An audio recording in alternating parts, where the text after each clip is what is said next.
Hello student, आप कैसे हैं? आप अच्छे होंगे। मैं आशा करता हूं कि आप अपनी पढ़ाई के मूड में हैं सभी। आप सबको मैं क्लास 10 गणित और गणित में अभी हम पहले जो है इस लेक्चर में आपको चैप्टर 2 बहुपद, हमारी बुक का चैप्टर 2 का नाम है बहुपद। यह आपने 9th में भी पढ़ा था। 9th में भी ये बहुपद के नाम से था, सेकंड चैप्टर अभी भी है, परंतु अब थोड़ा सा इसमें कुछ आगे की ओर बढ़ा दिया गया जहाँ तक पहले था। अब आप सभी बच्चों को बहुपद तो आता ही होगा कि बहुपद क्या होते हैं।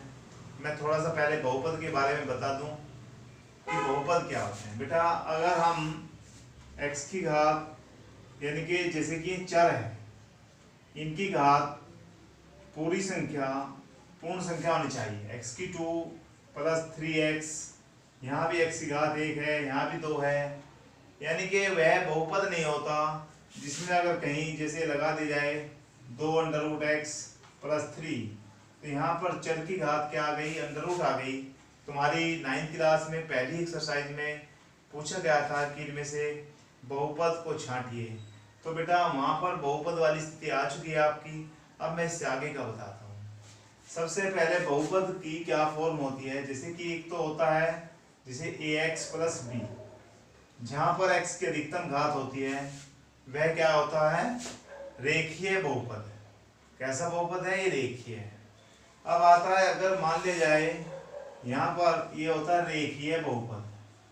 इनको आप नोट जरूर करिए, अपनी कॉपी पर लिखिए, क्योंकि इसको मैं जो लेक्चर में यहाँ पर कराऊंगा वही क्वेश्चन आपकी कॉपी पे आ जाने चाहिए।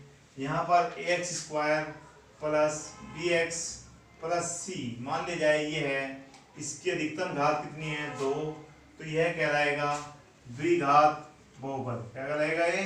द्विघात बहुपद। अब द्विघात यानी क्वाड्रेटिक पॉलिनोमियल, द्विघात बहुपद। रेखीय बहुपद था ये, और भैया ये बन गया तुम्हारा द्विघात बहुपद। अब मान ले जाए इसकी घात, जैसे कि मैं लिख दूं ax की घात 3 + bx, ऐसे लिख देता हूँ, बस यहीं पर छोड़ देता हूँ। तो यहाँ पर कितनी घात होगी? अधिकतम 3, तो यह कहलाता है त्रिघात बहुपद। क्या कहलाता है? त्रिघात बहुपद यानी कि क्यूबिक पॉलिनोमियल्स। अब बात आती है भाई बहुपद। ये तो बहुपद पहचानने की बात होगी, ये रेखीय बहुपद है या द्विघात है या त्रिघात है। आपके यहाँ ये भी चीज सब 9th में आ चुकी है। अब थोड़ा सा उससे आगे चलते हैं। जैसे कि एक बहुपद दे दिया जाए, द्विघात बहुपद ax² + bx + c, इसके जो शून्यांक होते हैं, अब हमें हमसे पूछा जाएगा इसके शून्यांक ज्ञात कीजिए। पहले तो हमें शून्यांक ज्ञात करने हैं, और शून्यांक ज्ञात करने के बाद उसके बीच में, उसे गुणांकों के बीच में एक संबंध बनाना है। अब संबंध क्या होता है? मैं इसके जीरोज का योग क्या लिखूं भाई? हमें इसमें क्या दिया होता है? शून्यांक कितने? इसमें यहाँ पर अधिकतम घात कितनी है भाई? 2, तो ये कैसा है बहुपद? द्विघात बहुपद है। तो इसमें कितने शून्यांक होंगे? 2 शून्यांक होंगे। अब हम शून्यांकों को शून्यांक को हम क्या कहते हैं? एक को अल्फा कह देते हैं, दूसरे को बीटा कह देते हैं। अल्फा व बीटा, इसका नाम है अल्फा और इसका नाम है बीटा। अब शून्यांकों का योग अगर लिखें हम, शून्यांकों का योग का सूत्र बन जाएगा शून्यांकों का योग। बेटा इनको लिख लो अपनी कॉपी पे, उसके बाद हमारी एक्सरसाइज चलेगी, वो करेंगे। फिर शून्यांकों का योग होता है, माइनस लगाइए। यहाँ पर देखिए इसमें द्विघात में 2 शून्यांक है, एक तो अल्फा है और एक बीटा है। तो शून्यांकों का योग माइनस x का गुणांक आपको समझ में होगा, जैसे x का गुणांक b है, माइनस पहले लगा देंगे, x का गुणांक और बटे इसका x² का गुणांक। क्या लिखेंगे यहाँ? x² का गुणांक। अब हम इसको या तो इस तरह से लिखें, या शून्यांकों को मैंने बताया क्या? अल्फा और बीटा कहते हैं। तो मैं यहाँ पर लिख दूं अल्फा जमा बीटा बराबर क्या हो जाए माइनस एक्स का गुणांक क्या है भाई बी और एक्स स्क्वायर का गुणांक क्या है ए। तो मेरा सूत्र बन गया अल्फा प्लस बीटा बराबर माइनस बी अपॉन ए। अब आता है शून्यांकों का गुणनफल। शून्यांकों का गुणनफल इनको जरूर कॉपी पे नोट करो। गुणनफल तो ये गुणनफल होता है भाई क्या अचर पद जिसमें x या y या z या a b c नहीं होते। अचर पद होता है जैसे 1 2 3 4 5 अपॉन इसके बटे में आ जाता है एक्स स्क्वायर का गुणांक ये होता है गुणांक। अब इसमें बेटा शून्यांकों का गुणनफल अल्फा इंटू बीटा। भाई शून्यांक क्या थे अल्फा था एक बीटा था तो अल्फा की बीटा में गुणा करते बराबर क्या लिखा जा सकता है c बटे a। ये हमारा क्या था गुणांकों के बीच में संबंध था। क्या था ये गुणांकों के बीच संबंध। अब तुम्हारी एक्सरसाइज 2.1 जिसमें कुछ भी नहीं है परंतु एक नंबर का एग्जाम में आ जाता है। अब इसको जब लिखें इसको रोक लीजिए अपने मोबाइल का उसको टच को हाथ लगाइए तो रुक जाएगी वीडियो। आप इसको लिख लीजिए। अब आती है आपकी जैसी पहली एक्सरसाइज है। आप अपनी बुक ले ली होगी सबने अन्यथा बुक की मैं कॉपी भेज दिया करूँगा और आप उसे जरूर करें। जैसे कि आपकी बुक में पहली एक्सरसाइज है और पहली एक्सरसाइज में आपको पूछा गया है ग्राफ दिए हुए हैं उसमें हमें बताना है कि इसके कितने जीरोज हैं। जैसे कि जीरोज का पता कैसे लगा जैसे कि यहाँ पर ये दे दिया और पहले वाले पार्ट में ये लाइन दे दी तो इसने देखिए इस लाइन ने कहीं भी एक्स अक्ष को कितने होते हैं जो एक्स अक्ष जितनी बार एक्स अक्ष को कितने शून्यांकों की संख्या ज्ञात करने के लिए कैसे बदलता है शून्यांकों की संख्या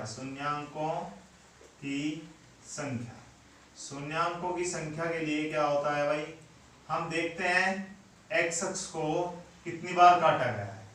बहुपद का जो हमने ग्राफ बनाया है उस लाइन ने इसको कितनी बार काटा है एक्स अक्ष को कितनी बार काटा है एक्स अक्ष को बस केवल एक्स अक्ष को कितनी बार काटा है कितनी बार काटा है ये देखना है। तो यहाँ पर तो इस लाइन ने एक्स अक्ष को कहीं काटा ही नहीं तो यहाँ पहले वाले में शून्यांकों की संख्या क्या होगी कोई नहीं जीरो बस जीरो लिखें। शून्यांकों की संख्या कोई नहीं है ही नहीं इसमें पहले वाला पार्ट। दूसरे वाला पार्ट देखिए सेकंड पार्ट में जैसे कि ये दे दिया और यहाँ पर ये दे दिया और उसने दिया इस तरह से। अब आप देखिए ये वाला x x डैश है और ये वाला बेटा y y डैश है। अब इसने इस ग्राफ ने इसको x अक्ष पर कहाँ काटा केवल एक जगह तो शून्यांकों की संख्या कितनी होगी शून्यांक कितने शून्यांक होंगे आगे लिख दी एक। कितने शून्यांक है एक ही बार काटा है। आगे देखते हैं नेक्स्ट पार्ट में देखते हैं सेकंड वाले में जैसे थर्ड पार्ट है आपकी पहली एक्सरसाइज चल रही है। थर्ड पार्ट में ये दिया हुआ है ये y एक्सिस है यहाँ से इसको दिया है ऐसे। अब देखिए आप x अक्ष को एक जगह काट दिया दो जगह काटा तीन जगह काटा तो शून्यांक कितने हो गए भाई कितने शून्यांक है आपको पता लग गया होगा 3 है। अब शून्यांकों की संख्या आपको निकालनी आ गई होगी। अब मैं अगले वाले में देख लेता हूँ फोर्थ पार्ट में देखिए कितने हैं। यहाँ पर ये दिया हुआ है और केवल ये दे दिया तो एक बार ये काट दे एक बार ये तो 2 है। आगे वाला नेक्स्ट वाला इसमें दिया है इस तरह से देखिए यहाँ से इसको ऐसे रखिए ऐसे और ऐसे। अब देखिए 1 2 3 और 4 कितनी जगह काटा है 4 जगह काटा है तो शून्यांकों की संख्या कितनी हो गई 4। आगे देखिए नेक्स्ट वाले में यहाँ पर इस तरह से ले गया और यहाँ पर काटा फिर ऐसे गया और फिर यहाँ से ऐसे गया। अब देखिए यहाँ पर एक बार काटा फिर यहाँ 2 बार और यहाँ 3 बार। यहाँ पर शून्यांकों की संख्या कितनी हो गई 3 और 2.1 आपकी कंप्लीट हो गई। अब 2.2 करेंगे इसमें यहाँ से एक नंबर का क्वेश्चन आ जाता है। एक नंबर का क्वेश्चन आप अगर एक क्वेश्चन आपने कर दिया तो एक नंबर बन जाएगा। इस तरह का क्वेश्चन अगर समझ में आ गया। अब आगे चलते हैं। अगली एक्सरसाइज आप खोल लीजिए। नेक्स्ट 2.2 में हमें कहा गया है कि नीचे द्विघात बहुपद दिए गए हैं। क्या दिया गया है? द्विघात बहुपद दिए गए हैं। उनमें से हमें क्या बताना है? पहले तो जीरो यानी शून्यांक ज्ञात करिए और फिर शून्यांकों के बीच संबंध को सिद्ध करिए। चलिए, ये सवाल वेरी इंपॉर्टेंट है, एग्जाम में आ जाते हैं बेटा। ये सवाल ध्यान से करना है। एक सवाल को हमारा जैसे कि पहला क्वेश्चन है x square minus, first part है एक्स स्क्वायर माइनस 2x और माइनस का 1। ये हमारा पहला द्विघात बहुपद दिया हुआ है। इस द्विघात बहुपद को हमें पहले जैसे 9th में हम त्रिपद व्यंजक वाले सवाल करते थे उस तरह से इसको हमें क्या करना पड़ेगा? इसके गुणनखंड करने पड़ेंगे और गुणनखंड करने के बाद हम इसमें से क्या निकालेंगे? शून्यांक आ जाएंगे और फिर शून्यांकों के बीच में संबंध को वेरीफाई करना है। ये काम करना है। अब पहले तो मैं इसमें देखिए यहाँ पर 8 है, 8 यहाँ है माइनस का, तो 8 के ऐसी गुणनखंड करें जिससे कि माइनस करके क्या आ जाए 2, क्योंकि बीच में 2 रखा है। तो बेटा 4 दूनी कितना होता है? 8 और 4 में से 2 गया, कितना बचता है? 2। अब आप इसकी जगह पर, इस 2 की जगह पर क्या लिखेंगे? ऐसे लिखेंगे x की पावर 2 माइनस इस 2 को आप क्या लिखते हैं? 4 में से 2 गया, 2 4 में से 2 जाएगा 2 ही बचेगा। अब मैंने 4 माइनस 2 क्यों लिखा? क्योंकि 8 क्या था? 4 गुना 2 था। यहाँ पर आप x कर दीजिए माइनस 8 कर दीजिए। अब x की गुणा अंदर करिए, x की 2 माइनस 4x और माइनस क्या हो गया? प्लस का 2x और माइनस का 8। हो गया? यहाँ तक सब समझ में आ गया होगा। अब बेटा हम क्या करें? यहाँ से और यहाँ से दो में से इन दो में से कॉमन लेंगे। कैसे लेंगे? 2 में से कॉमन x कॉमन ले लीजिए, क्या बचेगा? x माइनस 4 बचेगा, प्लस 2 कॉमन ले लीजिए तो x माइनस 4 बचेगा। अब पूरे में से यहाँ से पूरे में से कॉमन ले भाई, क्या? x माइनस 4, तो यहाँ पर क्या बचने वाला है? x plus 2।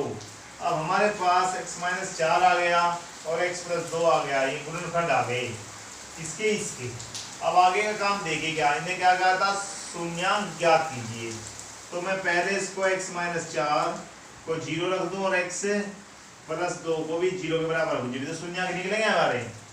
x बराबर क्या आ जाएगा? 4 और यहाँ से x बराबर क्या आ जाएगा? माइनस का 2। इतना काम तुम लोगों की समझ में आ गया होगा। पहले मैंने 9th के तरीके से ही इसके क्या कर दिए? गुणनखंड कर दिए। एक 4 आया और एक माइनस 2 आया। ये हमारे क्या आ गए? शून्यांक। अब मैंने कहा था शून्यांक को आप क्या लिख लीजिए? एक को अल्फा लिख दीजिए और एक को बीटा। तो इसका मतलब ये हमारा क्या हो गया? अल्फा और ये बीटा। यानी कि अल्फा का मान कितना हो गया हमारा? 4। यानी कि हम कह सकते हैं कि अल्फा का मान 4 आ गया और बीटा का मान माइनस 2 आ गया। अब बेटा अल्फा और बीटा की वैल्यू आ गई। अब हमें इनके बीच में संबंध बनाते हुए इन्हें सिद्ध करना है, वेरीफाई भी करना है। अब कैसे करेंगे उसके लिए मैं बताता हूँ आगे। आगे का प्रोसीजर क्या है? अब प्रोसीजर में क्या आ रहा है देखिए, यहाँ पर हम लिखें अल्फा प्लस बीटा करिए। अल्फा कितना है? 4, बीटा कितना है? माइनस का 2, यानी कि 4 माइनस 2 कितना आ गया? 2। यहाँ तक का काम हो गया। अब आप 1-2 सवाल करोगे आ जाएगा धीरे धीरे, 2-3 बार देखना। अल्फा प्लस बीटा करें और अल्फा प्लस बीटा का फॉर्मूला मैंने बताया था -b/a। अब तुम कहोगे हम b कहाँ से लाए, a कहाँ से लाए? बेटा ये समीकरण दे रखे द्विघात, इसकी तुलना करा दीजिए। यहाँ पर लिख दीजिए ax² plus bx plus c से तुलना करने पर देखिए x² का जो गुणांक होता है उसे तो a कहते हैं। a बराबर तो 1 आ गया भाई। x का गुणांक क्या है? यहाँ पर b, यहाँ पर क्या है? -2, तो b का मान क्या आ जाएगा? -2।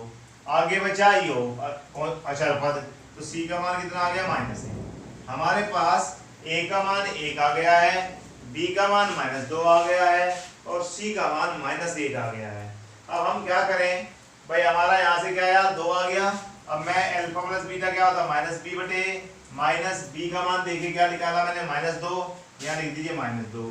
ए का मान क्या है 1, तो कटने के बाद माइनस माइनस प्लस 2 आ गया, ये भी 2 था, ये भी 2 आ गया, तो इसका मतलब क्या हो गया, हमारी ये बात इससे गुणांकों के बीच में जो संबंध था वो सिद्ध हो गई, पहले वाला अल्फा प्लस बीटा वाला जमा वाला। अब हम लेंगे alpha into beta. Alpha into beta क्या होता है, देखिए 4 गुना -2, 4 गुना -2 कितना आ गया भैया -8। अब हम सूत्र से लेंगे अल्फा इंटू बीटा का मान क्या है भाई, सी बटे, ये जो लिखा है मैंने शुरू में, सी कितना है, सी -8, ये रहा अचर पद जो होता है -8, और ए का मान कितना है 1, तो आंसर ये वाला और ये वाला सेम आ गया। तो हमारा यह सिद्ध हो गया कि शून्यांकों के बीच में जो संबंध था वह भी, और हमने शून्यांक भी निकाल दिए। इस तरह से हमारा क्वेश्चन नंबर 1 पूरा हो गया। अब हम देखते हैं फर्स्ट पार्ट, हमारा क्वेश्चन नंबर 1 का फर्स्ट पार्ट कंप्लीट हो गया। आपको कुछ समझ में आ गया होगा, कुछ अभी दूसरा कराते हैं आ जाएगा। अब देखते हैं दूसरा क्वेश्चन, सेकंड पार्ट बेटा। सेकंड पार्ट, फर्स्ट क्वेश्चन का सेकंड पार्ट। आप ध्यान से देखिए कि क्वेश्चन करिए, कॉपी पर उतारिए, समझ में आएंगे, धीरे धीरे आएंगे। अभी तुम 10th क्लास में आए हो, जैसे सेकंड क्वेश्चन भी ऐसा ही है, सेकंड पार्ट भी इसका बिल्कुल ऐसा ही है, 4s² -4s और प्लस का 1। सबसे पहले आप सवाल को देख लिया, हम इस सवाल से पहले से कहें कि जीरोज फाइंड कर लें, इसके शून्यांक निकालते हैं। यहाँ पर s का गुणांक क्या है 4, यहाँ पर कितना 1, 4 गुना 1 करें, 4 एकम 4 हो जाएगा। हमें जोड़कर क्या लाना है, ये बीच वाला, क्योंकि आपकी बात जमा था, जमा वाले में जोड़ के लाना है, घटा वाले में घटा माइनस करके लाना है। तो 2 दूनी कितना हो जाएगा बेटा 4, और 2 और 2 कितना हो जाएगा 4। आप यहाँ लिखिए 4s² माइनस ब्रैकेट के अंदर जाइए 2 + 2 s + 1। आप फिर लिखिए आप 4s² माइनस का 2s और माइनस का 2s प्लस का 1। अब यहाँ से आप लिख दीजिए 2s, तो कितना बचेगा 2s बचेगा, कॉमन ले लिए दोनों में से, 2s - 1। यहाँ से कुछ भी कॉमन नहीं दिख रहा, तो 1 तो कॉमन आएगा ही जरूर, तो -1 कॉमन ले लीजिए, तो क्या आ जाएगा 2s - 1। अब पूरे में से बेटा यहाँ पर क्या आ गया, देखिए यहाँ भी 2s - 1 है, यहाँ भी, तो 2s - 1। हमारे पास यहाँ पर क्या आ गया 2s - 1। अब एक को 0 के बराबर रख दीजिए, 2s - 1 बराबर 0, तो 2s बराबर 1, और s का मान क्या आ जाएगा, s का मान आ जाएगा 1/2। यहाँ से भी 2s - 1 बराबर 0, तो 2s बराबर 1, और s का मान क्या आ जाएगा 1/2। यानी कि हमारे पास इसे हम क्या लिखते हैं अल्फा, और ये क्या लिखते हैं बीटा। अल्फा का मान भी 1/2 आ गया, और बीटा का मान भी हमारे क्या आ गए जीरोज। किसके शून्यांक आ गए, इसके। अब मैंने कहा था क्या करना है, संबंध बनाना है। अल्फा प्लस, पहले यहाँ पर तुलना कर लीजिए, इसकी तुलना कर लें, क्या लिख दें यहाँ पर s² का जो गुणांक है वो क्या है 4, तो a का मान क्या हो गया भाई 4, s फिर आता है स्क्वायर में s का गुणांक क्या है -4, b ये b हो जाएगा भैया -4, और अचर पद होता है c, ये हो गया। अब इसको अल्फा जमा बीटा करिए, अल्फा जमा बीटा कितना आ जाएगा 1/2 जमा 1/2, तो यहाँ पर 2 लघुत्तम आ जाएगा, 1 + 1 यानी कि 2/2, यानी कि कट के कितना आ गया 1। अल्फा प्लस बीटा का मान क्या आया 1। अब हम देखते हैं गुणांक वाले तरीके से। चलिए भैया, अल्फा जमा बीटा का सूत्र क्या है -b/a, माइनस b का मान कितना है -4, और a का मान कितना है 4, माइनस माइनस क्या आ गया +4/4, 4 से 4 कट के क्या आ गया 1, यानी कि अल्फा जमा बीटा का मान 1 आ।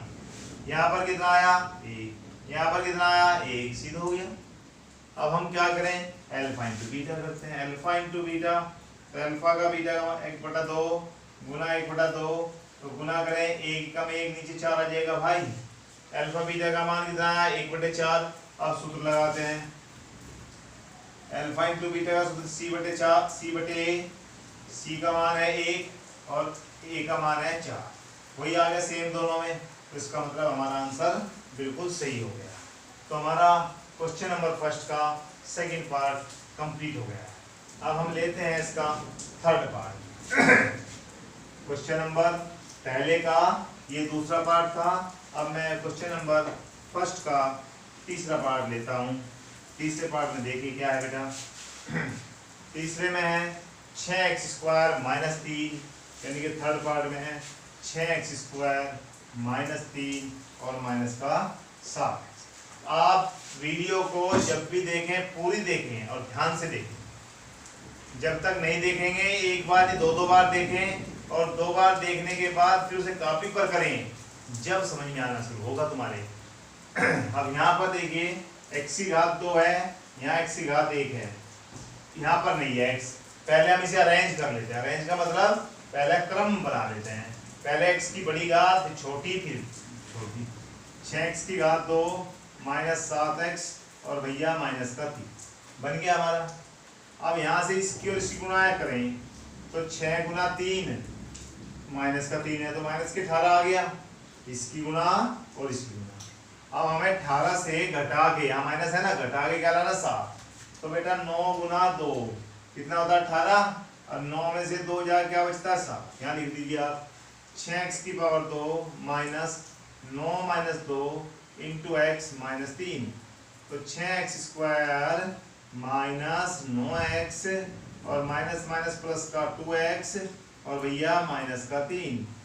यहाँ से 3x कॉमन ले लीजिए, क्या बचेगा 2x - 3 या 9 3 बचेगा।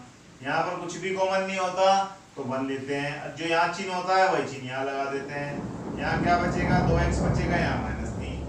अब पूरे में से कॉमन ले लीजिए 2x - 3। आपके पास क्या बचेगा भैया 3x + 1 बचेगा। इसको अब एक को 0 शून्यांक निकालने हैं, इसके बराबर शून्य रखिए, इसके बराबर शून्य रखिए। तो 2x - 3 बराबर 0, तो 2x बराबर क्या आ जाएगा बेटा 3 और x का मान 3/2। यहाँ चलिए 3x + 1 बराबर 0 और 3x बराबर क्या आ जाएगा -1 और x का मान -1/3। ये क्या है भाई, मैंने बताया इसका नाम अल्फा रख दीजिए, इसका नाम बीटा रख दीजिए। हमारे पास अल्फा बीटा आ गई, आधा क्वेश्चन हो गया। गुणांकों के बीच संबंध भी सिद्ध करना है, स्थापित करना है, सिद्ध करना है। अब हम देखते हैं, इसको मिटा देता हूँ। मैंने पहले कहा था इसको लिख दीजिए, इसके a का मान यानी कि तुलना किससे कर देंगे ax² + bx + c से तुलना कर दीजिए। तो जो x² का गुणांक है वो तो a है, तो a बराबर क्या आ गया 6। x का गुणांक क्या है -7, यहाँ पर b बराबर कितना आ जाएगा -7 और c बराबर -3। अब हम क्या करें, मैंने बताया था पहले जोड़िए अल्फा जमा बीटा करिए। अल्फा जमा बीटा, अल्फा का मान है बेटा 3/2, बीटा का मान कितना है -1/3। ध्यान रखना ही माइनस का है, तो यहाँ बन जाएगा 3/2 और -1/3। आप लघुत्तम ले लीजिए, 3 दूनी 6, 2 × 6 3 × 9, 3 दूनी 6 2 × 2, तो यहाँ पर आ गया 7/6। अब आप जाइए इस पर जाइए सूत्र पर। तो अल्फा जमा बीटा का सूत्र क्या था -b/a। आप लिखिए माइनस, b का मान है -7, a का मान है 6, तो आंसर क्या आया 7/6। देखिए आप ये वाला आंसर सेम आ गया, तो हमारा बात बिल्कुल सही चल रही है। आगे चलते हैं, प्रोडक्ट करते हैं। अल्फा × बीटा का मान देखिए 3/2, अल्फा कितना है 3/2, बीटा कितना है -1/3, 3 से 3 कटा, क्या आया बेटा -1/2। वो सीधा सीधा है। अल्फा × बीटा करेंगे, क्या सूत्र है c/a। c का मान कितना है -3, a का मान कितना है 6, कटने के बाद क्या आया -1/2। वही ये है, वही ये है। तो इसका मतलब क्या हो गया, हमारे शून्यांकों के बीच संबंध स्थापित हो गया और सिद्ध भी हो गया। हमारा इस लेक्चर में फर्स्ट क्वेश्चन के 3 पार्ट हो गए। सेकेंड लेक्चर में अगले 3 पार्ट कराते हैं। ठीक है बेटा, थैंक यू।